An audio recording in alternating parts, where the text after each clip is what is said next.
Hey, I'm your host, BKP. We are back. We are at Blue Jeans Pizza here in Blue Ridge, Georgia. Have Rick, you are the entire panel. I said many are called, but few are chosen. Carrying the weight, son, carrying the weight. The weight of the world. This is one big matzo ball. Hey, this is the winter home, huh? Yeah, this is nice. Yeah. I like this. I feel like I'm in a high-rent studio. You know, we got the winter home, we got the summer home. Yeah, Studio B. Studio B. That's it. Studio Coming B. to you live from Studio B. Studio B well, jeans. You know, Rick, this is, by the way, this is Rick. Anyhow. 6 and 7/8. No, don't go there. Don't go there right now. But, you know, October, it's so beautiful up here. It can get chilly in the mornings, and we don't know what every Friday brings. So we come on over here in October. You know, we're over at Sycamore Crossing through the summer. We go back May. I picked May as the, you know, we got April showers. The kickoff. Yeah, so we go back there in May, stay all summer long, come back over here in October. But, you know, before we get started, I want to talk about this place being Blue Jeans for a minute. I want to talk about this because you know the owner, I know the owner here. And kicking off our show here for the fall and winter, this guy, Ken, the owner of this place, and Blue Jeans Pizza, there's so many businesses out there that support the community, but this guy's over the top. He's over the top. He truly is a civic-minded guy. Being involved with the Humane Society, I've come to him in the past. Everybody comes to Ken, and Ken is always willing to help out. He just is a great ambassador for this community. And I want to highlight that because I know you know Ken, and I do too. You know, Wednesday nights I do the football show for the Rebels. He provides them. Provides pizza, right? Right. Wednesday nights. Baseball. Their concession stand up there. They sell Blue Jeans Pizza. He provides pizzas.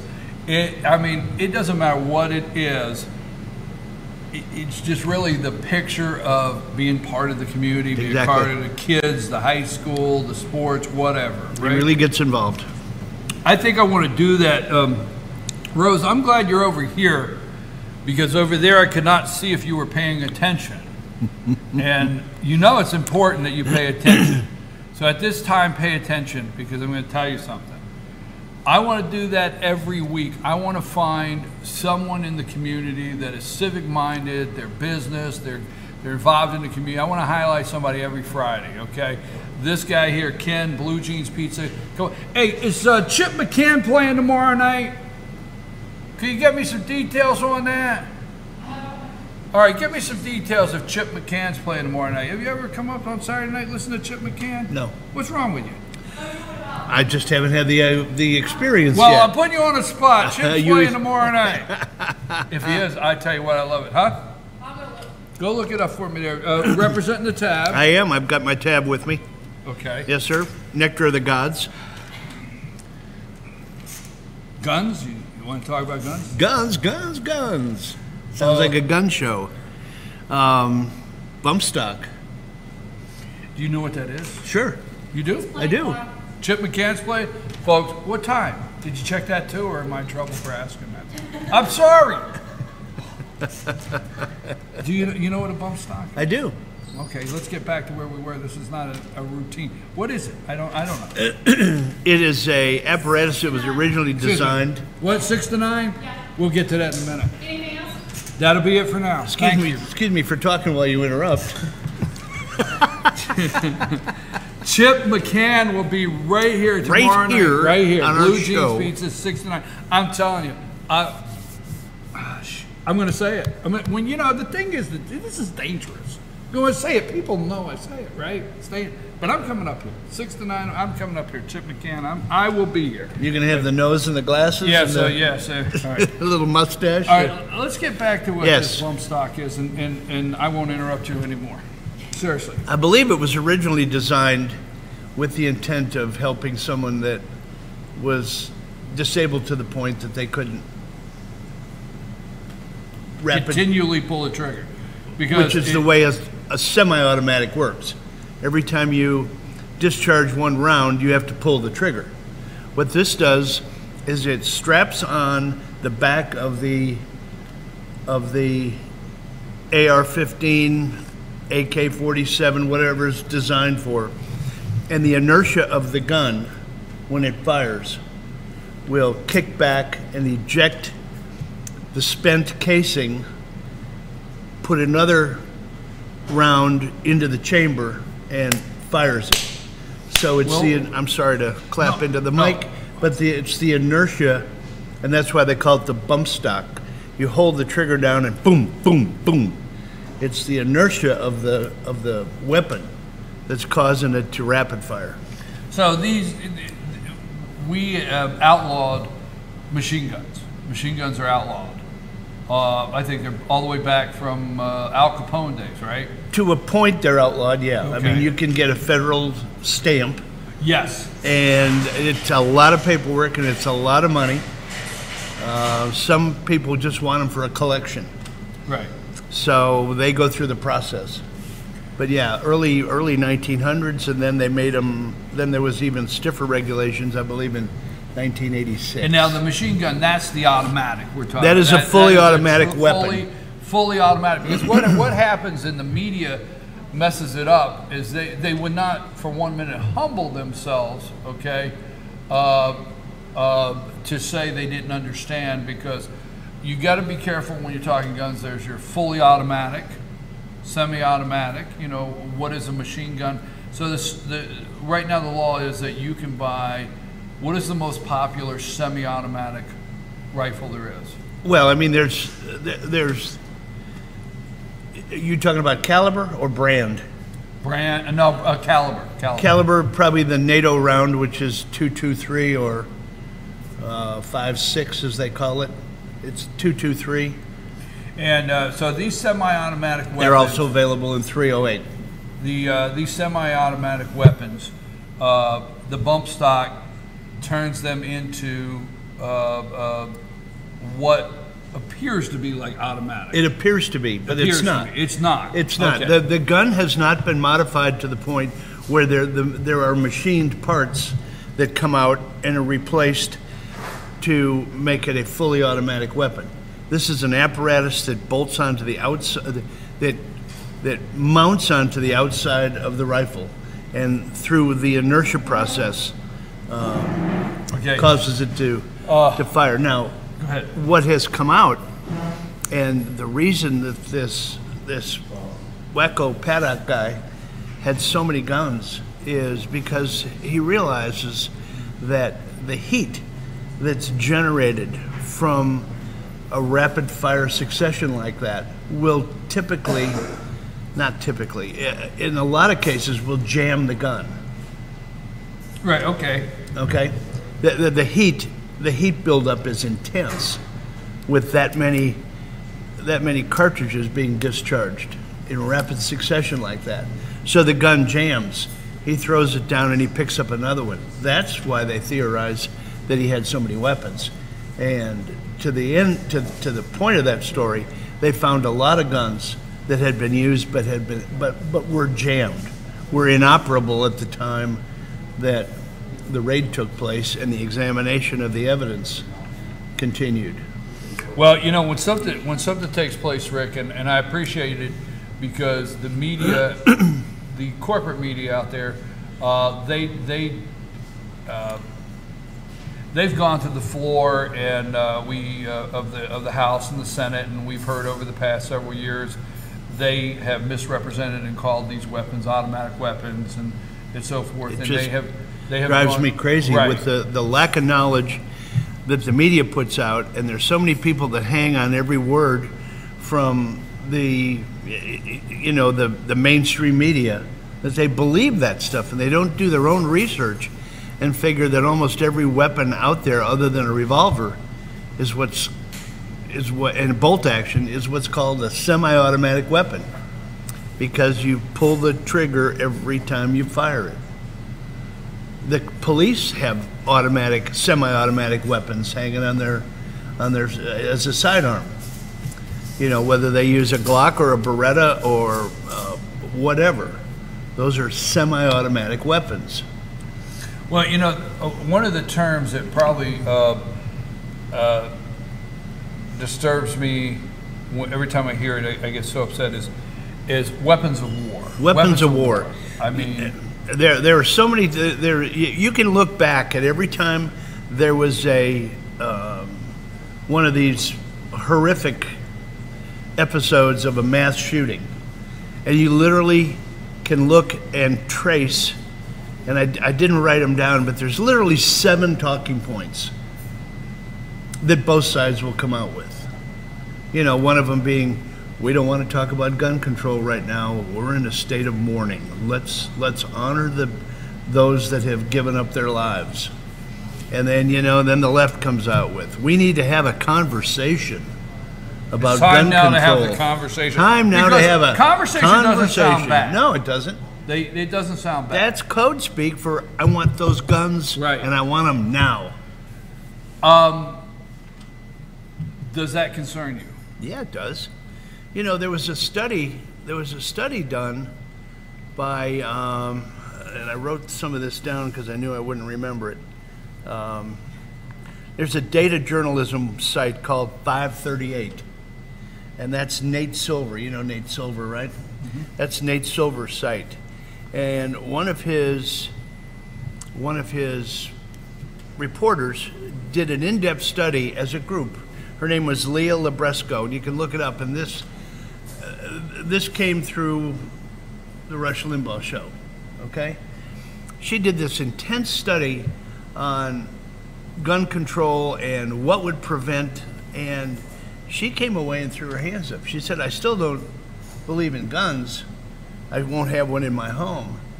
But the reality is, when you break down the 33,000 or whatever the number that they throw out of people killed every year by handguns, you got to break those numbers down, because 2/3 of that number is from a self-inflicted suicide wound.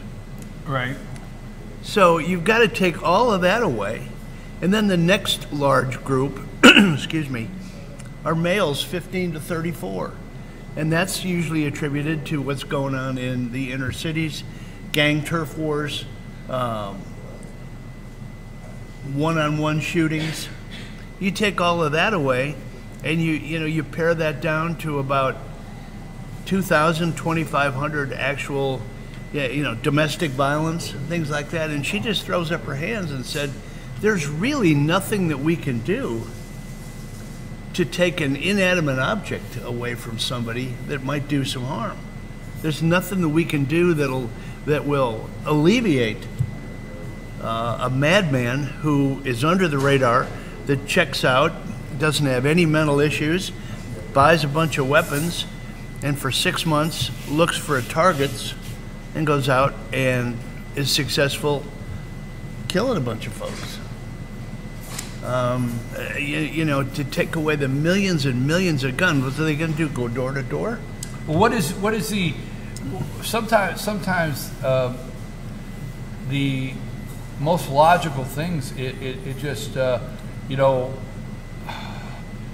criminals do not have permits to carry. I mean, they do not have permits to carry. Criminals do not do background checks. They don't go through back. I mean, that's frustrating to me. Is why is there? Where is the logic? I guess it's too simple. Is it just too simple to understand? The conversation is that the laws are passed for law-abiding citizens. Right. It just seems so remedial to me, and I don't understand why all of a sudden people think that if we pass a gun control law, that the bad guys are going to all of a sudden go, boy, I better start obeying the law, because this really does apply to me. Really? I mean, look at Chicago. Well, I was getting ready to say that. Where is the outrage? It's concerning. It's concerning that obviously, you don't figure out, and that's what's tough in the show when we talk about something like this. You don't try to figure out like anything that you could say. Okay, 500, so 58 died. You can't say there's 58 dead, but okay, No, I mean, that's But just... there's 58 people that's dead, yes, but there's over 500 this year alone in Chicago. Yeah. 700 last year, right? Where's the liberal outrage? Where's Rahm Emanuel going? You just can't have it both ways, and that just, again, excuse me, just seems such... That's the conversation we ought to have. Well, the other day, and we're going to go to a break here in a minute, but the other day, they did a graphic, and I hate to say it was on MSNBC, and they did. I was just taken back. They're couthless. They have no couth. I swear to God, these people, I'm not shocked on a daily basis what they will do. Sam, would you check out and see if couthless is a word? But I like it. I like it. Yeah, they're couthless. Yeah, they have no couth. Couthless Annie. Yeah. They're totally couthless. They have no couth. But anyhow, listen. But they put up 58 dead, and they did a chart of comparison. It's more than our deadliest day in Iraq. It's more than our deadliest day in Afghanistan. And I was like, really? Really? Do you not realize you're comparing 58 to Iraq and Afghanistan, but at no time have you done a graph that shows that more people have died in Chicago in 2 years than in X amount of years at war, right? Or than all the mass shootings combined. Right. Oh. Anyway. They're absolutely couthless. Yeah, they're couthless. Yes, I'm telling they're couthless. They have no couth. I'm your host, BKP. We'll be right back. And hey, thank you very much. I wanted to I want to talk a little more about guns when we come back.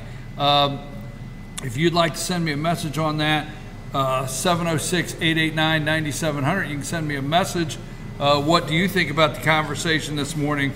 Or also, you can send us an email, chief@fetchernews.com. We're going to come right back. Rick and I are going to continue this conversation. Moron will probably come in somewhere sometime, right? Yeah, exactly. 6 and 7/8. 6 and 7/8. The AM. We better go to break. I'm your host, BKP.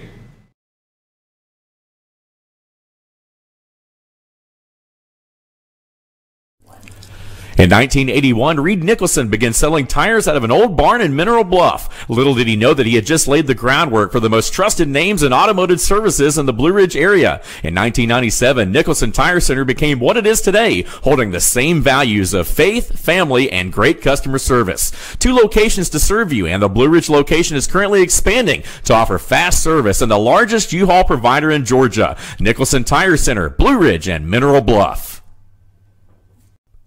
Broken Bull, located in beautiful downtown Blue Ridge at Sycamore Crossing, is locally owned and operated. Our Simply Noel selection is the largest around. We have a great selection of unique clothing and several lines to choose from for men and women. We carry a beautiful variety of handmade jewelry from Blessed Be and others. All kinds of gifts, starting to carry shoes this fall as well. Come visit us on your next trip to Blue Ridge. We can't wait to meet you at Broken Bull, located in downtown Blue Ridge. Ace is your helpful place for paint and home goods, tools, outdoor living, and lawn equipment. But did you know Ace Hardware of Blue Ridge is a little bit more? We have hunting rifles and accessories for your next hunting trip. We have Amish furniture imported directly from Ohio. And we have Ace Custom Woodworks for all your custom wood project needs, from cabinets to artwork. Ace Hardware of Blue Ridge. We have your new house in stock. North Georgia Diamond is your source for diamonds. Come on in to view the area's largest selection of fine jewelry at North Georgia Diamond. All repairs and designs are done on site by our jewelers. And North Georgia Diamond has the lowest prices on loose diamonds. You can also sell your gold, silver, and coins at North Georgia Diamond between Walmart and Lowe's in East Ellijay. Locally owned by Bill and Allison Craig, North Georgia Diamond is your source for diamonds in North Georgia. Be sure to check out New Blue Home and Gift, located in beautiful downtown Blue Ridge at Sycamore Crossing. Find us on Twitter at New Blue Home. Everything beautiful for your home or a special gift can be found at New Blue Home and Gift. Call us today at 706-455-3873 or visit us at 531 East Main Street, Suite 103 in downtown Blue Ridge.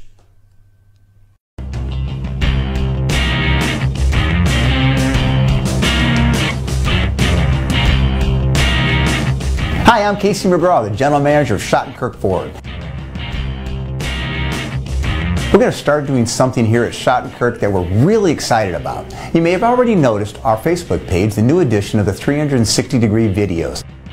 This allows the user to control the video in virtual reality and see it from any angle you choose, simply by moving your device or scrolling with your finger or your mouse. At Schottenkirk, we've decided to take this groundbreaking technology and apply it to the car shopping experience. Now, if you're interested in a new truck, a family car, or a brand new convertible Mustang, you can simply log on to our Facebook page or our YouTube page and see it for yourself in full HD 360-degree detail. Or contact one of our sales associates who will send you the link directly. If you like what you see and want to take it for a test drive, simply stop on by and take it for a spin. At Schottenkirk Ford, we're committed to not only keep up with new market technology, but we strive to be innovators, while always keeping your comfort and convenience as our #1 priority. So follow us on Facebook, check out our new 360 VR videos, and let me know if there's anything I can do for you.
You're a witness of what I go through, aren't you? Yeah, you are. I mean, you know, the singing part, I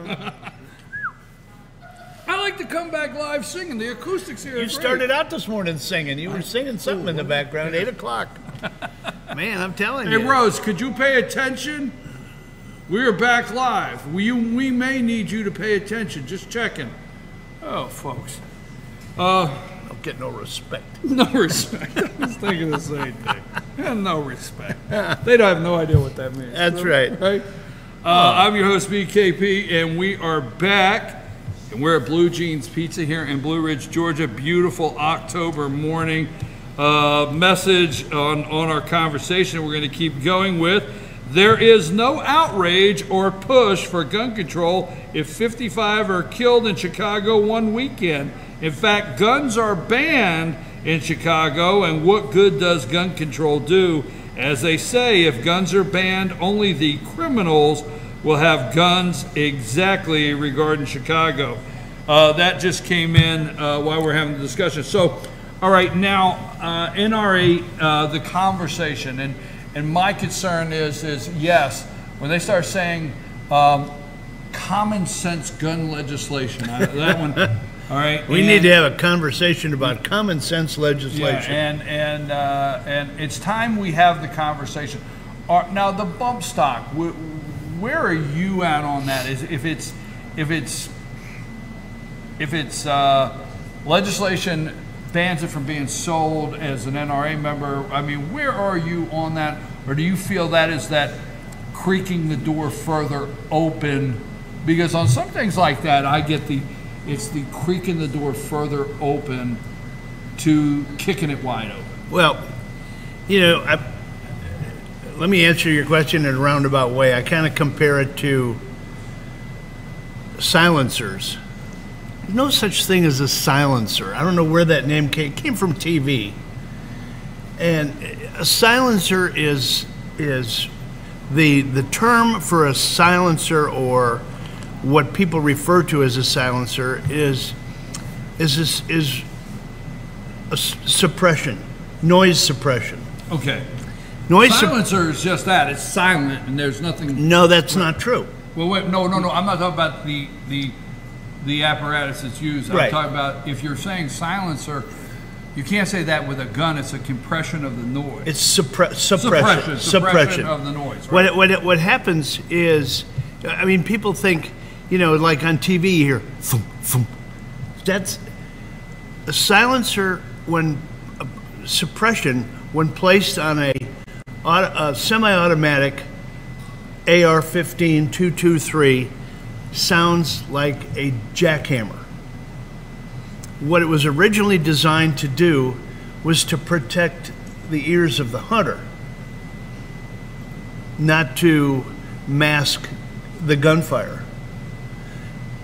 So when the liberals come out, like Schumer, you know, I wanted to come to the floor immediately that, you know, we're gonna lose the legislation about suppression, and again, erroneously he calls it silencers. Same thing with the bump stocks. To me, a bump stock is it would be irrelevant if it's in the community. It would be irrelevant to take it away. No one's going to miss it. And that's why the NRA's on board. Take their name off of it. They're not pushing for it. So the NRA is not going to come out in a major outrage if the bump stock is... No, in fact, they came out yesterday and they're in support of it. Initially, they have basically said that they don't have any problem with it. I believe that that's the exact way that they couched it. But do you think if gun owners in this country say, okay,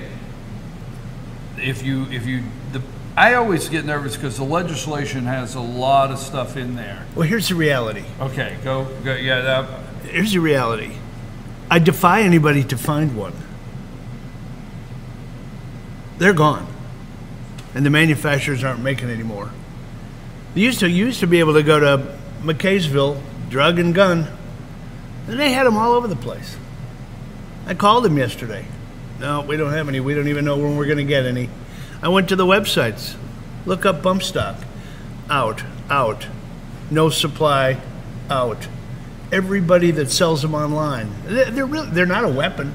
You can buy them and you don't have to have an ATF license to sell them. They're an accessory to the gun that just happens to make it act like a fully automatic gun. Passed by the Obama administration. But do you think that the never let a good crisis go to waste? Well, that's exactly what they're doing. I mean, it doesn't take them but what was the 12 hours this time after the mass shooting for the liberals to start crying about gun control? We always go into, and I have to say, I don't understand this. I don't understand what we accomplished. I always hear universal background check, and I never understand. Okay, and the other thing that you always hear, loopholes. Close the loopholes. Yeah. What are the loopholes? What loopholes? You can't go to a gun show and buy a weapon without going through the same process as walking into a firearms store and buying a weapon. You present your carry permit if you have one. If you don't have one, you fill out the same questionnaire and it's called in immediately. If you have a carry permit, you fill out a questionnaire, but they don't have to call it in because you've already qualified. You've already been passed. So a carry permit says that every question that they intend to ask is over. You have to go through the exact same process to buy a weapon. As a carry permit. If you have a carry permit or if you don't. The only difference is the gun dealer at the time of purchase does not physically have to call that in to the feds and get a yes or a no on your background. Follow me? Yes. Okay. So carry permit said carry permit gives you a broader authority to carry a weapon in places that normally doesn't, is normally not accorded. But in terms of the actual purchase of a weapon, that's the difference between a carry permit and not having a carry permit. It's the time when your background check is done. Anything else on, because I want to move to a couple other subjects before we wrap up today, and we have our Pet of the Week coming up at 9:45. Anything else on guns, gun control, the gun control language, what's going on, or Vegas in itself that you've been watching? That I mean, it's disturbing to hear that he took trips, he made arrangements to go to Chicago, didn't actually go apparently, but the concert Lollapalooza, which is huge at Grant Park in Chicago, is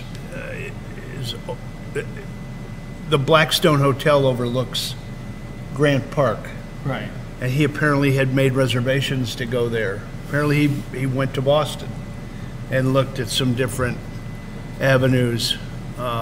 It was disturbing to hear that he tried to shoot the holding tanks at the airport.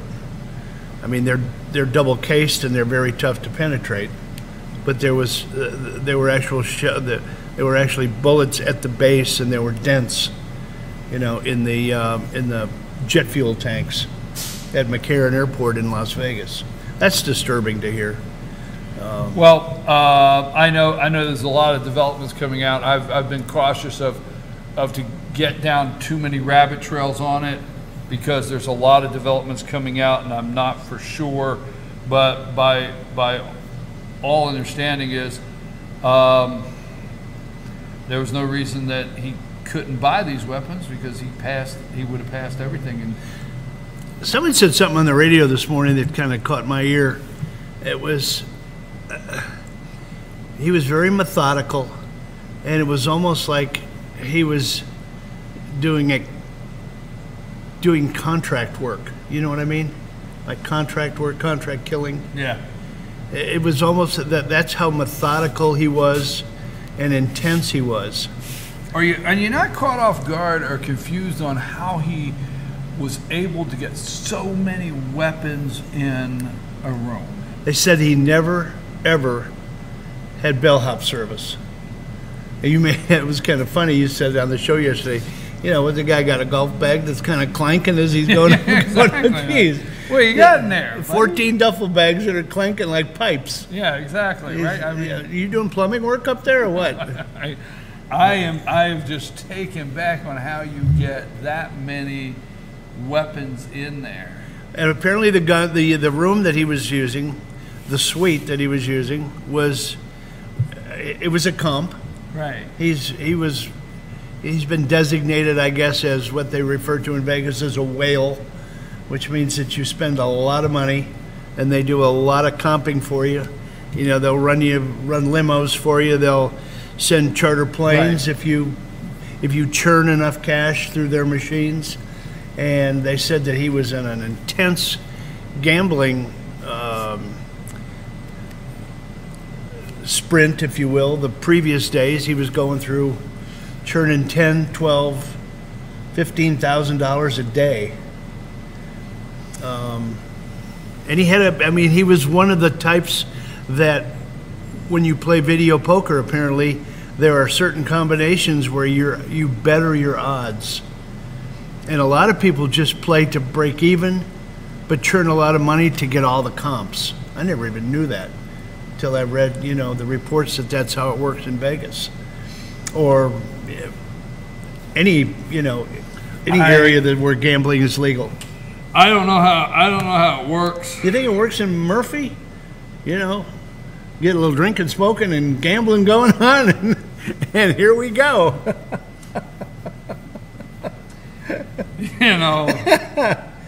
I wonder who. I mean, drinking, smoking, and gambling. Wow. What a combination. I don't know how it works in Vegas. I've been to Vegas twice. Now I wanted to go in. I bet the basketball games. Whoa, we're not in commercial, are we? Oh, okay. But I don't know how it works. But that was a legal sport book, right? Yeah. Okay. Yeah. So you bet the spread for a basketball team to either win or beat the spread. You really don't. You really don't bet. Well, there are some prop bets that you win.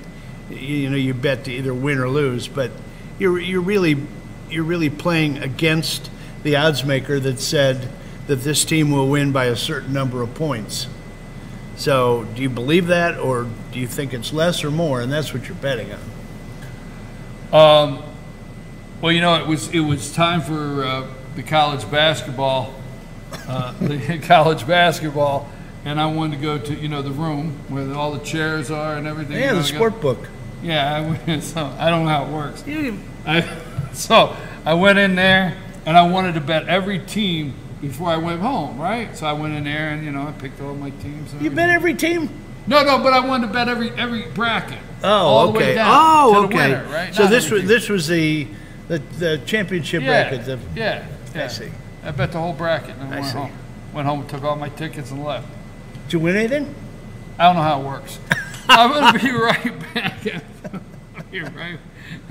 Santa Anita goes off. Yeah, right. I know, right? Oh no, I would be easy. I don't know how it works. I'll be right back after these messages.